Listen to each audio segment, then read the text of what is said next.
નમસ્કાર, હું છું પ્રિયા અને તમે જોઈ રહ્યા છો જનતા કી જાણકારી ન્યૂઝ। નજર કરીએ આજના સમાચાર ઉપર।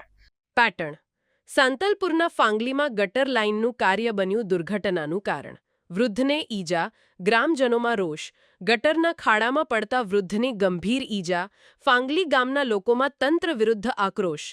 ફાંગલી ગામના ગટર કામમાં ભ્રષ્ટાચારના આક્ષેપો, ગામ લોકોની તાત્કાલિક તપાસની માંગ। આજે વૃદ્ધ, કાલે બાળક, ગામ લોકોની ચીમકી વચ્ચે તાત્કાલિક કાર્યવાહી માટે દબાણ। સાંતલપુરના ફાંગલી ગામમાં ભ્રષ્ટાચાર સામે રોષે ભરાયા ગ્રામજનો। ફાંગલી ગામમાં ખાડામાં પડેલા વૃદ્ધને ઈજા પછી સ્થળ પર ઉમટી પડેલા ગ્રામજનો ગટર લાઇનના અધૂરા કામના કારણે ઊભી થયેલી ખતરનાક સ્થિતિનું જીવંતો દાખલો।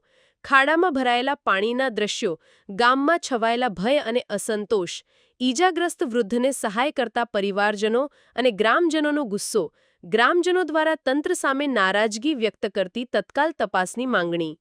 ગામ લોકોએ જણાવ્યું કે આવા ખાડાઓ ગામના અનેક ભાગોમાં જોવા મળે છે, જે ગ્રામ્ય વિસ્તારોમાં દર્દનાક દ્રશ્યો સર્જી રહ્યા છે। ગ્રામ પંચાયત, સરપંચ સહિત મામલતદાર સુધી રજૂઆત, તંત્રને રજૂઆત કરવા છતાં પગલાં લેવાતા નથી। જો કે આ મુદ્દે અગાઉ પણ મામલતદાર તથા ટીડીઓને લેખિત રજૂઆત કરવામાં આવી હતી, પરિણામ શૂન્ય। રિપોર્ટ અનિલ રામાનુજ, રાધનપુર, પાટણ।